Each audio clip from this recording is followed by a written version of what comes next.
Okay, I think it's going. Yeah. All right. There we go. There's the monkey butt. Monkey butt's in frame. We're good to go. All right. Hello, everybody. Welcome to Used to Move a Problem, where I have nothing but problems. I am currently attempting to uh, do the raffle, um, and the window's frozen. I can't. I've So I put everyone's names into an Excel spreadsheet, and apparently only Andrew Stewart's name appears now, which maybe that means he won. I don't know. But the idea is take the spreadsheet names, put it into a random number generator, and have it just select one of the names. And I've opened and closed Excel like 25 times, and I can't get it to do anything other than be just frozen. I can't even like minimize the window. Everything's just frozen. So if it happens to unfreeze during the show, I guess we will do the raffle. If not, the raffle's postponed until, I don't know, maybe I'll use Google Docs or something. But this isn't a data entry show, so I'm not going to make you guys watch me for 20 minutes putting names into a spreadsheet. So anyway, the raffle will come. For those who donated yesterday, every dollar you donated during the live show is counted as an entry to win. Oh, I closed it. Dang it. This goofy thing. Once I can open it back up again.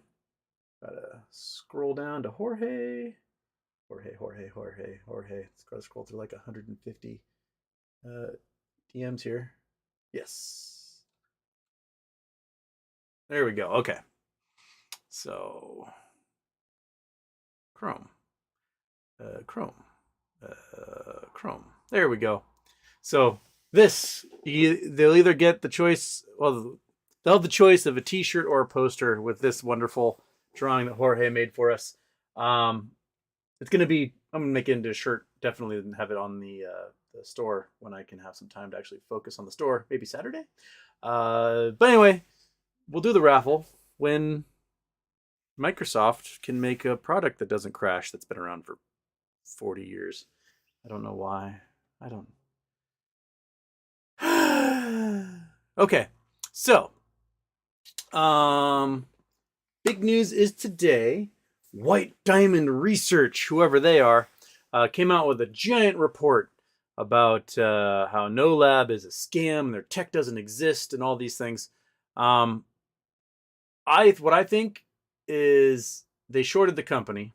They saw that it finished its FDA first round trials, which they ignored in their report, and that they're trying to get out. So they wanted to crash the price as hard as they could to buy up shares, close out. Because if these guys get FDA approval, every share that they shorted at $1 will be worth $1,000, and they're screwed. So my guess is they're trying to get out and leave all their followers as bag holders. In their report, they ignore the fact that like the chairman and CEO Ron Erickson has founded and created companies that have sold for like hundreds of millions of dollars, where he was the sole investor, and that he's got piles of money behind him. On the advisory board is Larry Ellison. Like it's not small time tech company, and the fact that they have already gone through their FDA phase 1 trials and they're saying that the device doesn't exist, kind of a lie. And they highlight in like the little story about Ron, they highlight like the 3 companies Ron startups that Ron did that didn't go anywhere, and they didn't mention any of the ones that he did that sold, like Double Down Interactive sold for $500 million, and he was the sole investor in 2012. That's a company that still exists. Do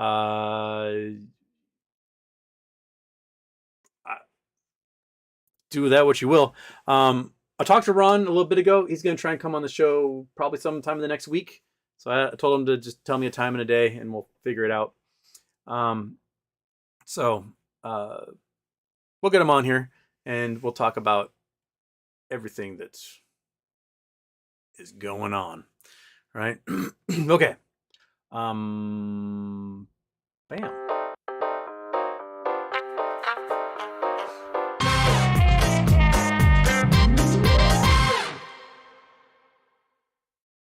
and off. I'm not being distracted petting the dog. I can pet the dog now. There we go. Oh, yeah. Oh, yes. A little butt rub. Oh, so fantastic. Yes. So, when we get Ron on, it'll be a good show. And, full disclosure, I've known Ron for years. I'm friends with his daughter. I've seen the tech in action. I'm an investor in the company. I was going to, before COVID, like literally like the fall of 2019, I was looking at going to Australia and doing a PhD through South Queensland University.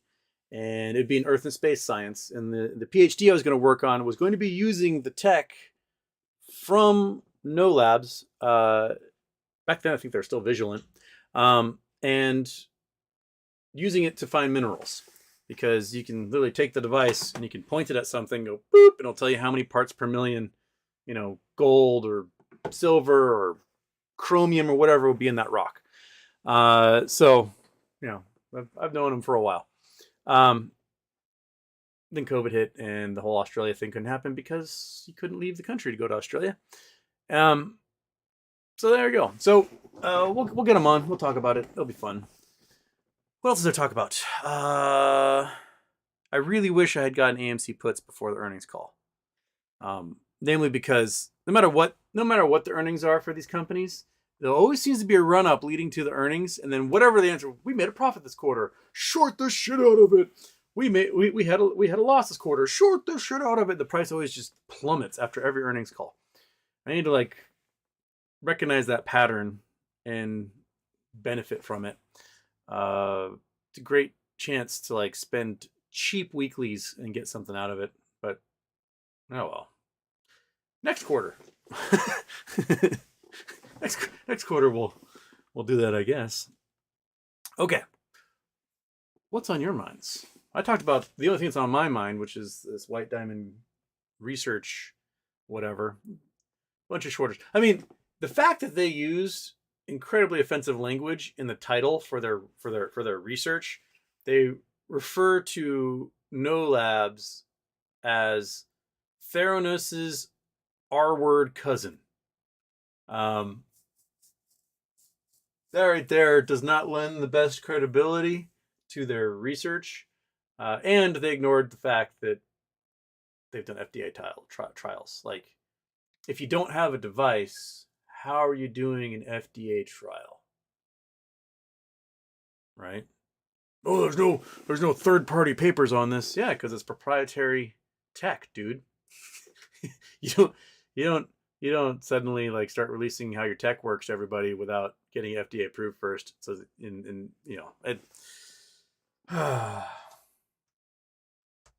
these guys, man, these guys. Okay. Iggy Lamont, it's snowing in LA again. It's been snowing in LA quite a bit this week. We've been getting snow each night, and then it melts during the day here. I want just a good snow day in general because it's more fun to play in the snow when it's light outside than when it's dark. Julianne live shows Monday, Tuesday, and Wednesday. There's only so much excitement a 6-year-old can take. Great job on making the goal for Charity Tuesday last night. Yeah, we squeaked it under the wire. Another one right under the wire there. We raised, I think we're at, what, 1,100 something? Crap. I gotta, what will we get to? Gotta find my own channel. Gotta click on my channel. Gotta go to my channel. Gotta click on live. That's the current live. That's yesterday's. We raised $1,121. And you can still donate by clicking the donate button in that video, yesterday's video. And so $1,121, not too shabby. I'm very pleased with that. So we raised $1,121 for the Thurgood Marshall College Fund, which is a scholarship fund for students going to public historic Black colleges and universities, HBCUs. And it's in honor of the last day of Black History Month, and to stick it to Dilbert founder Scott Adams, who wants to resegregate the world, and he's a prick. So, a screw to him. Oh, and because I'm seeing the greens, hit the join button down below. I always forget that part. Hit the join button, subscribe, like, alert. Anything else? Rub your dog's butt because all dog butts need rubbing. Mighty Mouse, did you hear about another lawsuit filing today with RICO charges being put in the guy was talking to the Los Angeles guy who thinks it's a good idea and will amend his RICO? Mighty Mouse, I have no idea what you're talking about. Did you hear about another lawsuit filing today with RICO charges being put in? And the guy was talking to the Los Angeles guy who thinks it's a good idea and will amend to include RICO.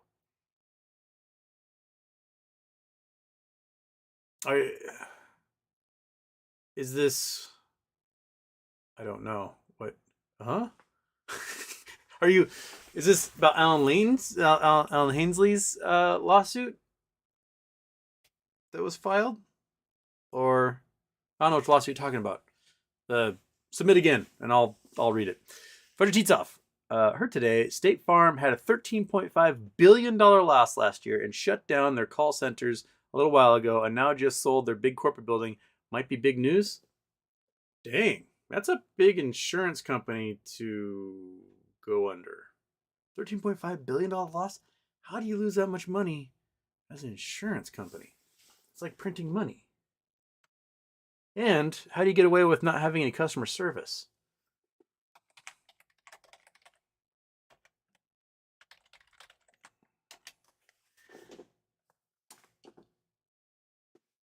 Well, they've been closing offices since 2017.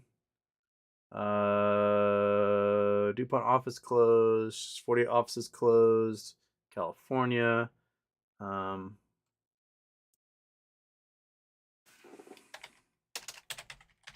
Problem with State Farm and Farmers is that I get them confused all the time as to which one's which, and they're both insurance companies.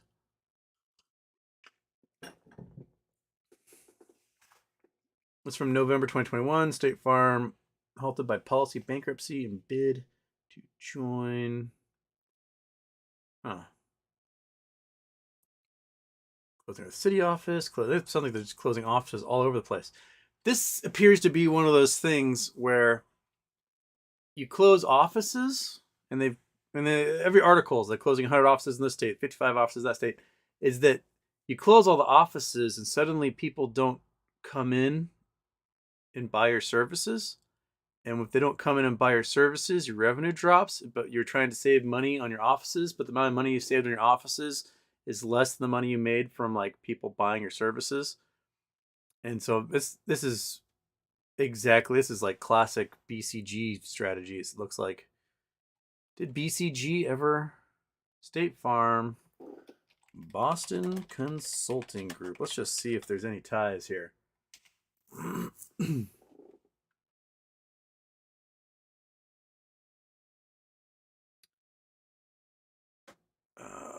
State Farm career, State Farm. Looking for if there's a State Farm. I'm not seeing anything that connects State Farm with Boston Consulting Group. It's business consulting, Sears. Not seeing any connection there, but this is definitely like their fingerprint. Where, hey guys, and I notice you have all these offices all over the country. How about you close a bunch of them and go to just a call center? And they go, okay. And they close a bunch of them, and then no one gets your policies. And they're like, hey guys, I see your call center costs you money. How about you close that too? And they go, okay. And they close their call center, and then there's no way to contact State Farm to get insurance. And then you lose $13.5 billion. Quantum Shore, State Farm took losses because of outsized auto claims. Auto claim values rising because of shortages this last year. So, and if you are underwater on your car loan, because all car loans are just freakishly expensive right now, best thing you can do is smash that car into a wall and be like, oh, it's wrecked. You guys got to pay for it. Oh, well. Peace. So I wouldn't doubt if there's a whole bunch of insurance fraud going on with really expensive cars. And, you buy your Dodge Hellcat or whatever. You smash that, you get rear-ended, and then you take the engine, you put it into the ship box you're working on, and the car goes to Copart and auctions off for pennies. So there's that there. Jimmy D, watch Tenacious D. Geesh. Okay, I do need to watch. Should I pick a Destiny? Okay, I don't even know how to like do a proper reaction video, because like I watch a movie, I just sit there and watch a movie. I don't talk. I don't say anything. I just watch the movie. You guys just watch I just put a picture up of myself going like this, and that would be just the entire time of me watching a movie. So, yeah. 223E, are you still confident MMTLP? Well, yeah. I mean, what else can I do? I can't sell it. I can't do anything. I'm stuck. All I can do is just sit and wait for something somewhere to make a decision that's above my pay grade. Until then, I'm just twiddling thumbs, man. Either the judge makes a ruling in our favor. We are so annoying that FINRA or a brokerage or someone is like, just fucking do something already. And until then, we just twiddle the thumbs. Twiddle, twiddle, twiddle. Pat a dog butt. We watch Tenacious D. That's all we got, man. That's all we got. It's time. Lots and lots of time. Judd McGruff, Houston. The moon is 400 times smaller than the sun and 400 times closer than the sun, so they are the exact same size in the sky during an eclipse. Who made the moon? Also heard critics of double impact origin. There's critics of double impact origin. The problem is that the critics don't have any other good explanation. There's essentially three ways moons can form. For a planet our size, there's 2 ways, but in general, there's 3 ways. There's when the planet formed, it was its own little swirl of gas and dust inside the swirl of gas and dust that was the protostar that was forming in our solar system. So the gas cloud comes condensing down, it starts to turn from angular momentum, and it spins out a dust cloud. A dust cloud is where the planets form. Inside those dust clouds could be little swirls of their own, and they can have little planets form. So like the big gas giants, your Jupiters, Saturns, Neptunes, Uranuses, those have moons that spun out of their own little accretion cloud. Our planet didn't have a large enough accretion cloud to make a moon the size of our moon. Our planet's too small. There's no way we could have made a moon that big. We may have made some little smaller satellite moons that crash on Earth eventually. So the other 2 ways a planet our size can get a moon is through capture. So some object happens to be like floating by and goes, oh, hey, that's nice, and it starts to orbit. Phobos on Mars is a great example of that. It's just an asteroid. Phobos is just some random asteroid that got close to Mars. Is like, I'll hang out for a while, but it's in a decaying orbit and will eventually crash into the surface of Mars. This is largely because Mars doesn't have anything like an ocean, doesn't have a liquid metal core. It's a solid rock, so there's not really any play of tidal forces involved. Moons on Saturn, moons on Jupiter, they're pretty stable because there's lots of tidal forces. There's gas on Jupiter. There's plays in action that's kind of slingshot the moons around, and so they're in a very stable orbit in interaction with the other moons. The final way you can make a moon like Earth has is through impact. Something big smashes into proto-Earth, blops out a bunch of goo out into space. That goo coalesces into a moon. Boom. And since we've got oceans on the Earth, we have tides, and those tides kind of slingshot the moon and causes the moon to speed up. And so we have this interaction between the 2 physical bodies, the moon and the Earth's oceans, and it maintains the moon's sort of being stuck in our orbit and won't let it decay because it drifts further away by about 2 centimeters a year, 3 centimeters a year, somewhere in there. So the critics of the moon theory have got to pick one of those 3. The fact we aren't big enough to spin off a moon out of our gases negates theory number 1. The fact that capture theory it doesn't really work for a large planetoid the size of the moon, and the fact that the odds of that happening really, really low. So number 3 is supported by the fact that the moon's density is the same density as the Earth's crust. You take a spoonful of moon, a spoonful of Earth's crust, they're the same density. The Earth itself is a lot denser than the crust because we have all these heavy metals on the inside and our core is really big. So if the moon was made of the same material as the Earth, the moon would have roughly the same density as the Earth because it's spun out of the same cloud. But because the Earth was able to differentiate before an object impacted, blasting out a bunch of material, means the moon is likely from that collision theory. So there, Chud. Chud, I want to be Team Moon. Andrew Stewart, Houston, what kind of gems, minerals, and/or resources can be found in Nunavut? That's a territory up in northern Canada. I wouldn't doubt it's still on the Craton. I wouldn't doubt if there's diamonds and things up there. I gotta move this over to this window. Oh, the cat. Cat want to come in? Sorry, one sec. Yeah, you want to come in? There you are, buddy. You've been like Mr. Showman recently. You just love the shows, don't you? You just love it, you weird cat. Okay. Bam.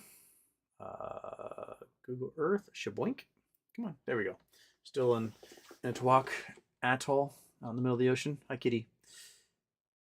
Okay, Nunavut.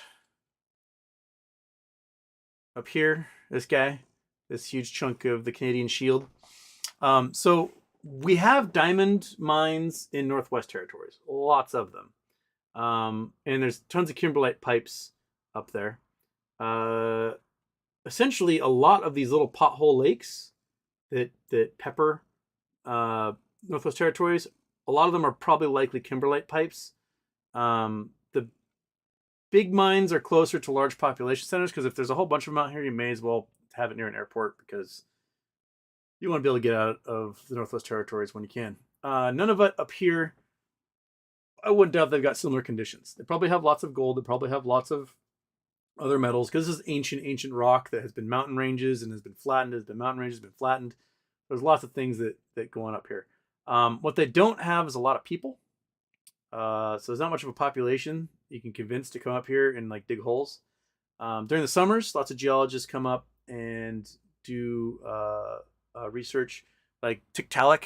We talked about Tiktaalik before. It's an ancient missing link fossil. It's one of the proto fish to the lungfish. It has little fingers and toes and have lungs and gills. And it was found up here, and it's one of the Inuit words for I can't remember what it means, but it's an Inuit word, Tiktaalik, and it's a living fossil. It's found it's in like an ancient estuary, 250 million year old estuary that was buried and deposited somewhere around Mya. But I'm sure there's lots and lots and lots of things to explore up here. I wouldn't doubt. See all these little potholes here? I wouldn't doubt if a lot of those are kimberlite pipes. I bet you could find diamonds up here. Just the shape of them make me think kimberlite pipe. Like you.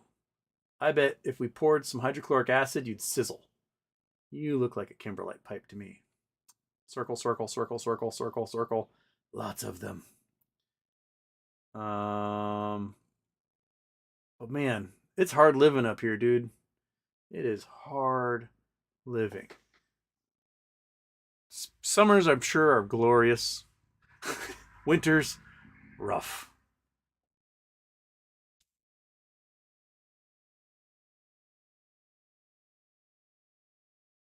Mighty Mouse, what's the over under there? The cat.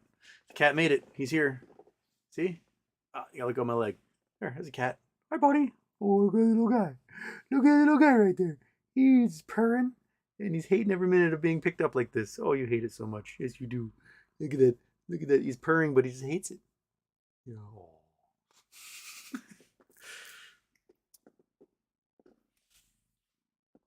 B-Ball 3710.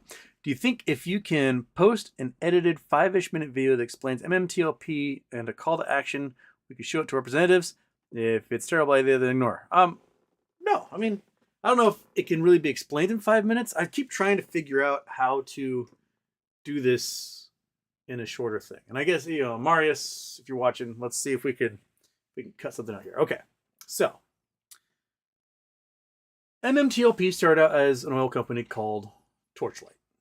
Torchlight was a fledgling startup, has oil leases in West Texas, called in the Oro Grande Basin, called the University Lands. It's owned by the University of Texas. They lease the oil rights, and they want, like, hey, we got hundreds of thousands of acres here. We think there's millions, maybe billions of barrels of oil. Let's raise some money and get some oil. So they tried raising some money, get some oil, and they immediately found themselves in like a death spiral. They're getting short attacked. Then COVID hits, and no one uses fuel. No one's flying. Stuff's not getting shipped. Cars aren't being driven to work. And oil prices absolutely collapse. And when they collapse, oil prices go negative. So people start shorting the company like crazy. So in 2020, I think their low was around 21 cents a share. They're facing being delisted by the NASDAQ. And so a Canadian tech company came along and was like, hey, let's merge. And we'll sell off your oil assets. You'll become part of this tech company. The shares will become tech company shares, and everything will be cool. And the oil company's like, well, what else can we do? We're either going to run out of money and lose these leases, or we could become part of this tech company. So they become part of the tech company. And the agreement is they merge. All the shareholders get shares of the tech company, and they also get this preferred share, which symbolizes ownership in the assets that are the oil fields. And the idea was they're going to sell off the oil fields for pennies or whatever, give everyone $1 or $2 dividend, and then peace, we're not a tech company. In that time, oil prices skyrocketed. February of last year, they had hit $130 a barrel. They're still pretty high right now, between 70 to 100, where they seem to be fluctuating. And the oil fields are worth a boatload. Also in that time, this preferred share, which was never supposed to trade, which is supposed to sit people's accounts and wait for the sale, and then give people a cash dividend, all of a sudden started trading again illegally. The filing said do not trade, and then two market makers decided to make a market. They sent some letters to the to FINRA saying, hey, we're going to make a market for this. FINRA went, cool with us, and they started trading it against the wishes of the company. The company sent some letters and some angry notes to FINRA saying, hey, man, this isn't supposed to trade. FINRA's like, too late. It's trading. Oh, well, tough shit. And it appeared that these two market makers forged documents in order to make it trade. So that's right there, screwed up alone. So anyway, it trades and trades and trades and trades. The summer of this past year, they decided they're going to take the company private, just remove it entirely from the market so that it cannot trade anymore. And they filed S1 with the SEC. SEC said, pretty good, fix these things, submit it again. They fix those things, submit it again. Pretty good, fix these other things, submit it again. Fix those other things, submit it again. And they're like, okay, now it's been like 4 months and your financials need to be updated. So update your financials and then we'll approve it. So they updated their financials in November, got approved in November. The company came out and said, okay, we are going to make these oil assets private in a new company called NextBridge. We're going to spin it off in its own private company, unrelated to the Canadian tech company.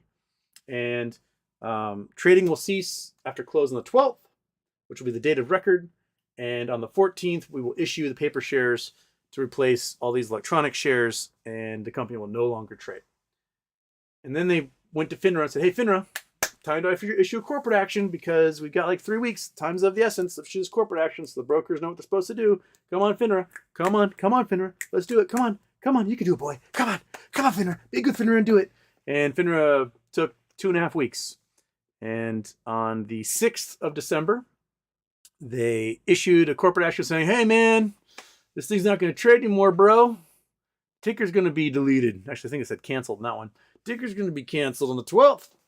So, do what you do. And then 2 days later, they went, oops, we meant deleted, not canceled. Sorry, bro. And then they said, if anyone who buys after the 8th can't be guaranteed their shares because of T+2. You got 2 days to settle everything. And if the date of record is the 12th, just be warned. Which brokers already knew about, and they're already planning on doing position close only, which means no new positions will be opened. Only positions closing would be allowed. so that it wouldn't be a problem with that whole T+2 thing. And then at midnight, before trading began the 9th, FINRA pulled out their hair, had a big panic, and went, "Oh, stop everything! You can't trade this thing because what? Whoa, oh, there's an unforeseen event coming, and extraordinary event." And they stopped trading. Everyone went, "What the? What do you mean unseen extraordinary event?" And FINRA wouldn't answer them, and so no trading happened. The stock got deleted. 12th, 13th. Supposedly, and the 14th, Nextbridge issued shares. In the meantime, a lawsuit was filed. Since then, a couple more lawsuits, all alleging that FINRA was doing the bidding of short hedge firms that did not want to, close their positions, because you really can't have short positions on a company that doesn't trade. It's kind of impossible. And a lot of it was naked positions, and so those naked positions require the be able to locate shares that exist that are tradable. And if the shares aren't tradable, you can't locate. So how are you supposed to have short positions on this? In that lawsuit, FINRA said, the extraordinary event was we're going to have problems with settlement if we allowed 2 more days of trading to happen, even though no new positions were going to open. So they're already wrong there. And 2, there have been problems with settlement because there's so many fake shares in existence that very few can get access to their shares. So FINRA screwed everything up by A, allowing it to trade, and B, stopping it from trading before it should have stopped trading. So they've caused problems on both ends of this entire thing. And right now we're in limbo. Will we be allowed to have a couple more days of trading where short positions will be forced to close, or will we just be in this limbo forever? That's kind of where we are. This is the type of stuff that happens when regulators don't do their jobs properly. It never should have traded. FINRA was okay with that. It never should have stopped trading after it traded. FINRA was okay with that. So, extraordinary event was Godzilla, and he no-showed like a punk. Typical Godzilla, not showing up on time. Get that boy a really large Rolex. So, that's, I don't know if that was 5 minutes or not. I wasn't keeping track of time.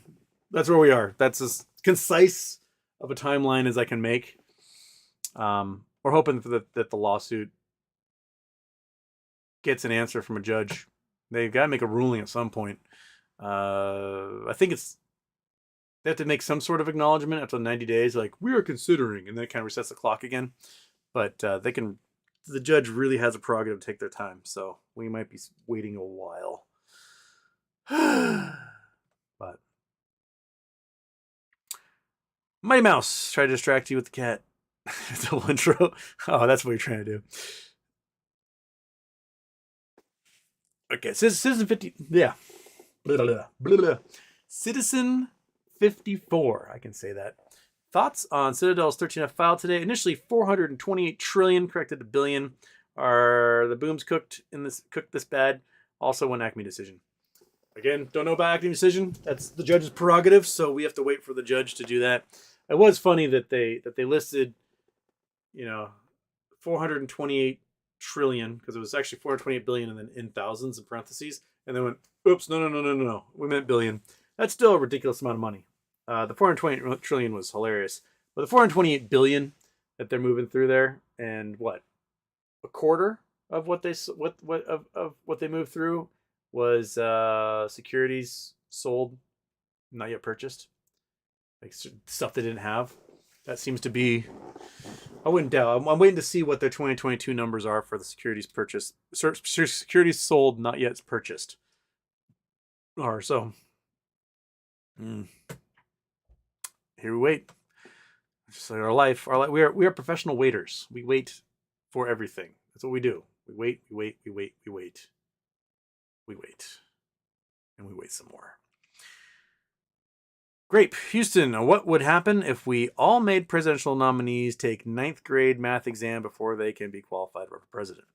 Well, for one, there would be a constitutional fight about that, because the only qualifications for president is that you are 35 years or older and a natural born citizen. So trying to make other qualifiers for that wouldn't work. Although at the state level, there has been some things done on the state level to be able to get your name as a nominee, and some states have presented laws saying you have to show like the last 3 or 5 years of your tax returns.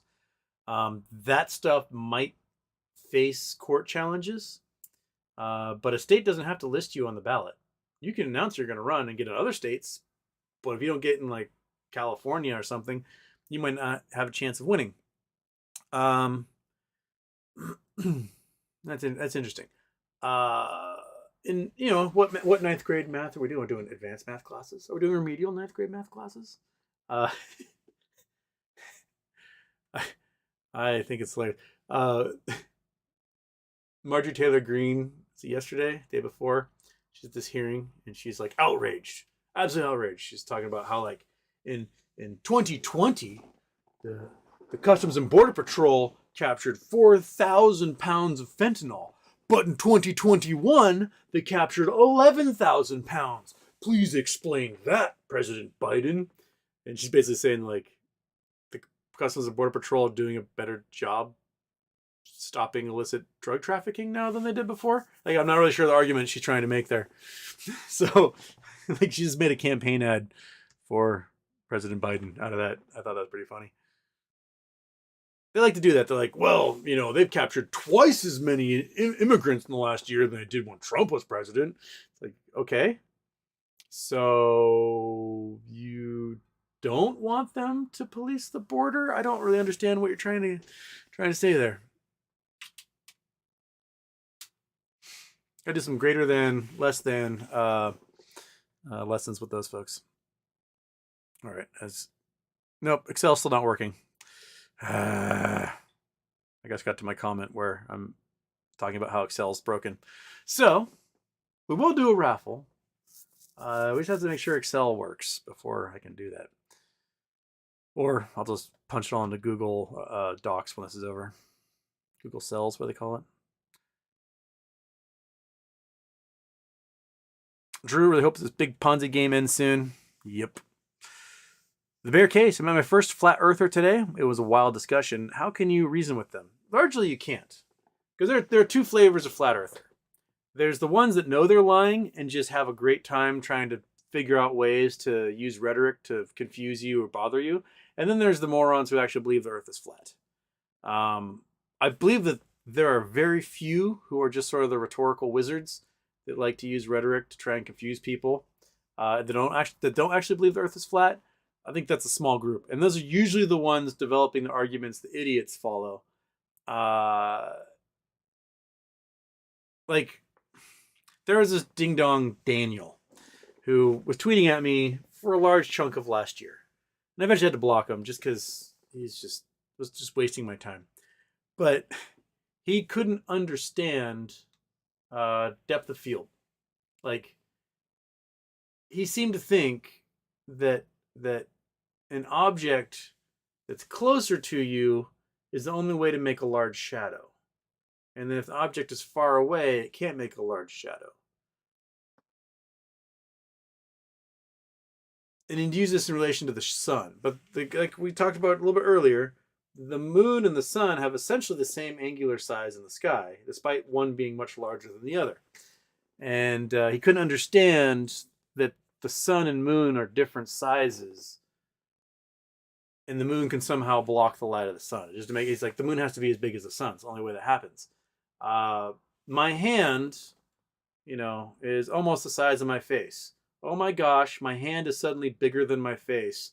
My hand can now obstruct my face, Daniel. How does that happen? Oh my gosh, my hand must be huge. Depth of field, dumbass. That's it. Have you ever seen an image of somebody looking like they're pushing over the Leaning Tower of Pisa? They're not actually pushing over the Leaning Tower of Pisa, Daniel. They're not. What they're doing is they're standing closer to the camera of the Leaning Tower of Pisa, and then they look like they're pushing it over. Oh, because it's funny. Or they're standing next to Eiffel Tower. They look like they're holding it up by its needle. Oh, it's not that there's a bunch of 1,300 foot tall people walking around grabbing the the Eiffel Tower, oh my God, Daniel, you're so stupid. I don't know how to fix stupid. I can reason with somebody who can learn things, but you can't reason with somebody who's just dumb as dirt. You can't help them. All you can just do is go, man, you're just so dumb. And nothing I can do with that information. Okay.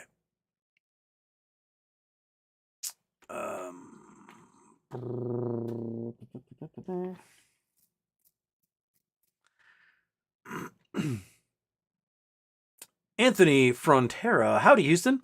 Where does the Morning Glory pool in Yellowstone get its colors? Ooh, which one's the Morning Glory pool? Let's look at the colors first.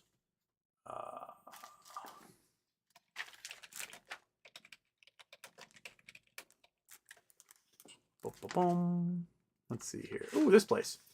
Cat, don't you mess things up. Images. This looks like a geyser to me. Is it a geyser? My guess is silica right off the bat. Looks like silica and sulfur. Oh, you guys can't see because Google Earth's in the way. There we go. Okay. So looking at this right here, a lot of silica-rich minerals will kind of make this blue hue in the water. It's a very clear water though. And then this orange stuff is definitely sulfur. I bet it smells like farty eggs here. So my guess is silica from volcanic action that's happening below it, and sulfur because of the volcanic action that's happening below it. Lots, maybe iron too. Got some reds. There could be iron in there as well. Looks like it's kind of differentiating out a bit. So some of these heavier elements are getting left behind and further where there's less action. But yeah, that appears. History of Morning Glory pool. Let's read about that. Let's see that real quick. Okay, Old Yellowstone History of Morning Glory pool. It's a long hike from the Old Faithful Inn to get to Morning Glory, even following the paved path past Castle Geyser. And today it's secluded with a large observation platform wrapped around half of it, obscured by conifers. Looking at the pool today, the picture above shows Morning Glory March 2015. One would have wonder about Morning Glory between its teal green core and an encroaching scab of yellow brown warranted such a picturesque name. Make no mistake, of course, Morning Glory can still inspire wonder for its still impressive size and its unreal hue. The history of Morning Glory pool, however, amply explains the name in a way that the current pool cannot. Okay. According to Lee H. Whitsley, writing the Yellowstone place names, Morning Glory got its name from Mrs. E.N. McGowan, the mother of Coda Finch, Old Faithful tent hotel manager between 1883 and 1884. The name was also used on a Frank J. Haynes postcard in the early days of the park. Morning Glory was a frequent stop, awe-inspiring for its limpid blue waters. Whittlesey cites a description written by one Alice Rollins in 1887. Is exquisitely named for it's precisely like a Morning Glory flower. Its long and slender throat, like the tube of the blossom, reaching from an unknown depths below, branches out in ever-widening snowy walls, forming at last a perfectly symmetrical and exquisite chalice, which is filled with water of the loveliest, clearest robin's egg blue. The sentiment was encroached in a roughly contemporaneous account from 1889 Haynes Guide with less lyricism but no less appreciation.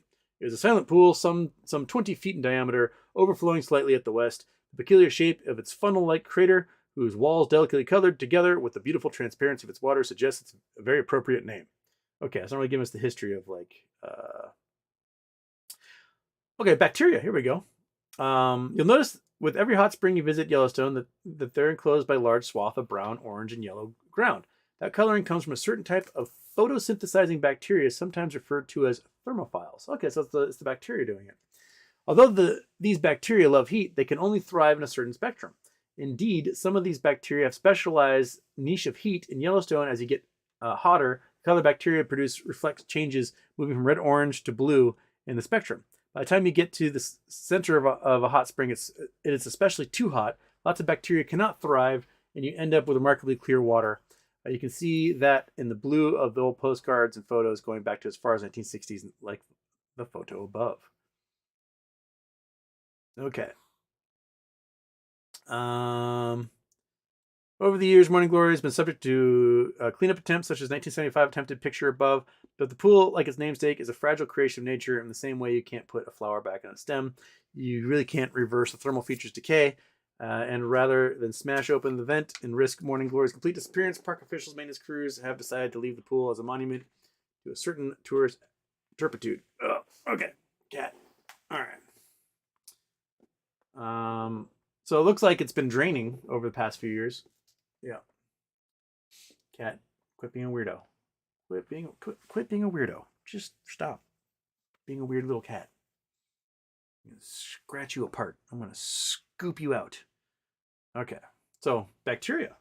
I totally would have thought sulfur. Maybe it's sulfur in the bacteria doing it. I don't know. Yeah, you're just a little booger. Yes, you are. You snotty little cat. Okay. Mighty Mouse, budget margin call. Allen MMTLP lawsuit update. Got a lawsuit update from them? All right. I'd be curious to see how FINRA answers Allen. Does Allen have a lawyer, or is he doing this pro se? I haven't heard that yet from anyone.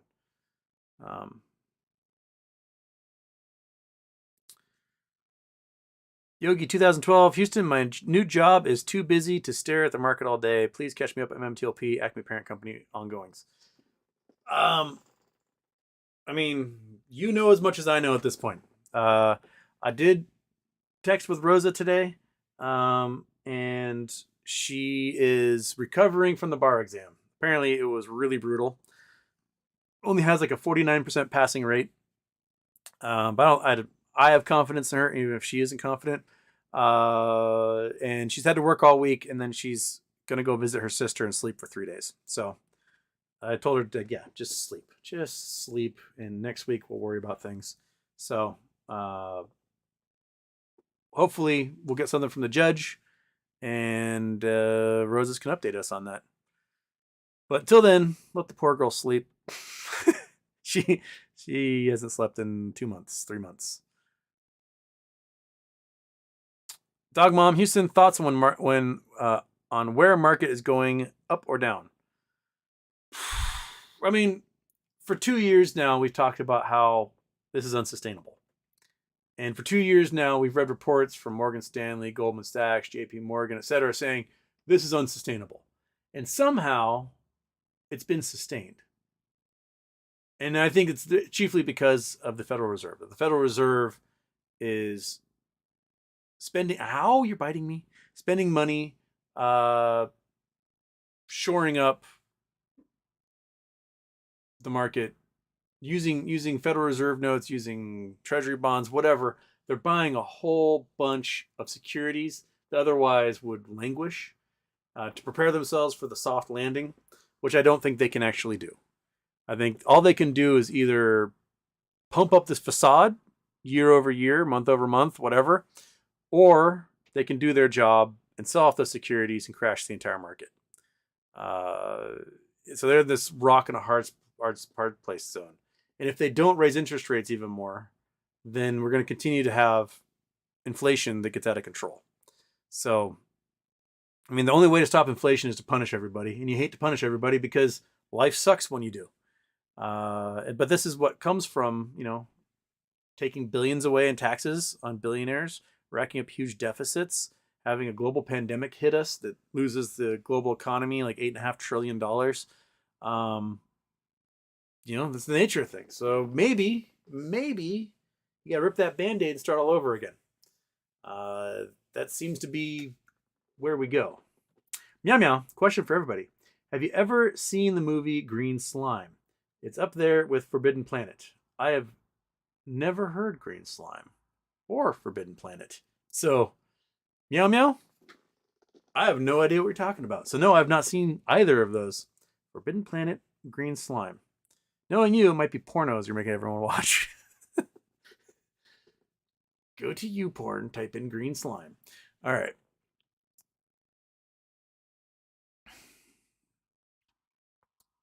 Iggy Lemon. Ow. Hey, there's Iggy answering the correct question from the bacteria. There we go. We got. Oh, shoot. It's my mother asking me if I want to do dinner tonight.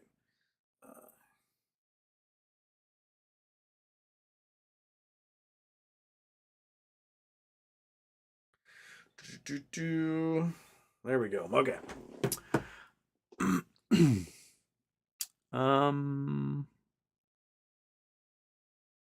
Christopher Stedman, how's it, Houston? Everything's peachy, brah. Cheshire K, hi, Houston. If time is nonlinear and experience all at once, is everything predetermined? Monkey Butt wants a treat. Chupa Batman wants treats too.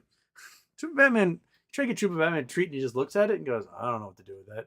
So he's not very good at the whole treat thing. I tried.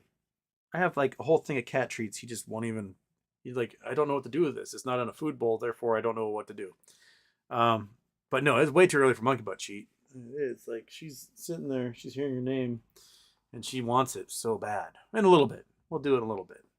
I've only got, well, I only have 38 minutes. I can only do, because I only do a 90-minute show today.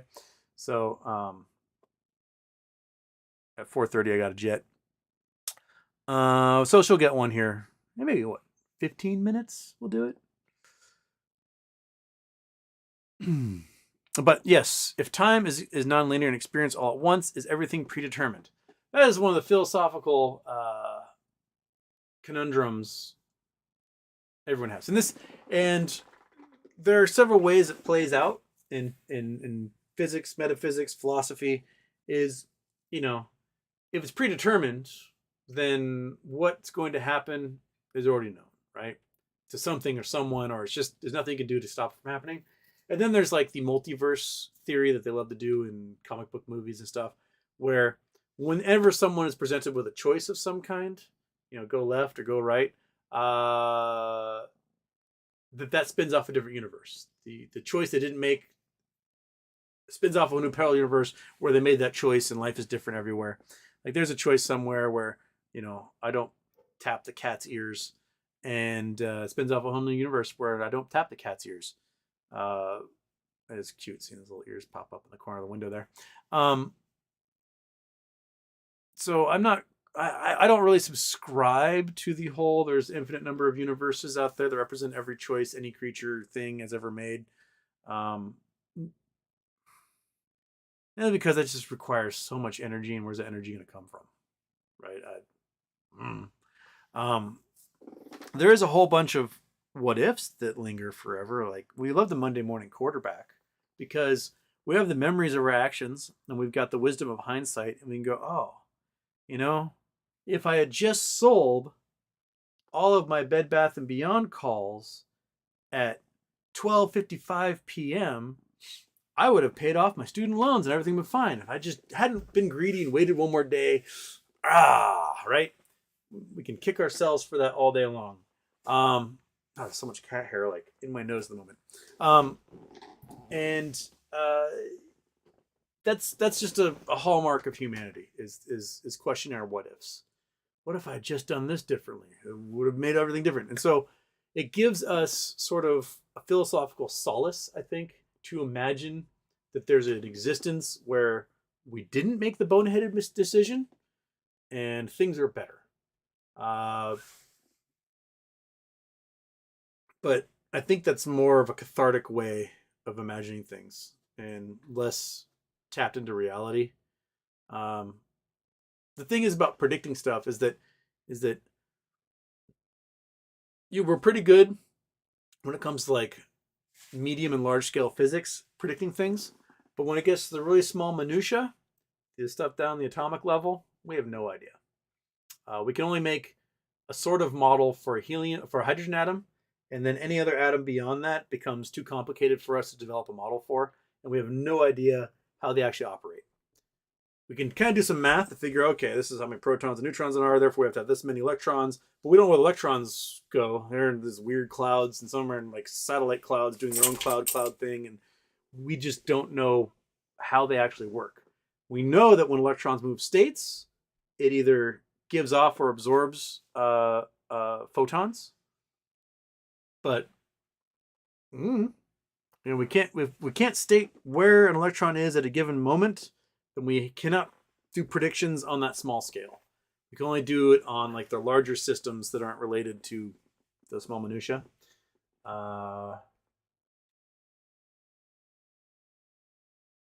Yeah, we can get into like a really deep philosophical discussion about time, linear time.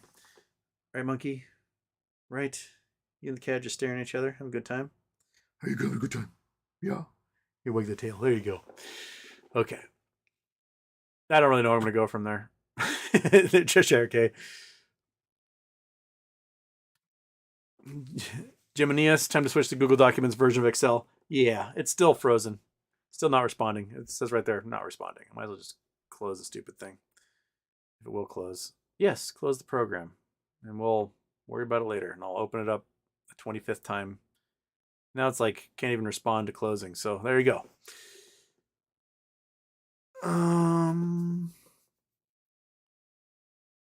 Project Sun, what was the charity? The charity was for the Thurgood Marshall College Fund.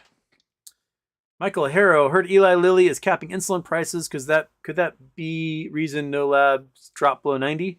No, because regardless of insulin prices or not, people still need to know their blood glucose levels, and the holy grail is to find a non-invasive way, so without having to do a finger prick or have one of those little glucose monitor things attached like to a hole in your body. So there's half a dozen companies out there trying to achieve this holy grail of a non-invasive glucose monitor, and that's where they're going. So it's while they both deal with diabetes, they're unrelated to each other. Eli Lilly capping insulin prices is a good thing because it costs $1 to make and they're charging $1,000 for it. It's ridiculous. Same thing with like epinephrine. It costs pennies to make and they're charging a fortune for this stuff. So monkey, quit being a dick to the cat. I know. If you turn off this computer, cat, again, I'm gonna be so mad.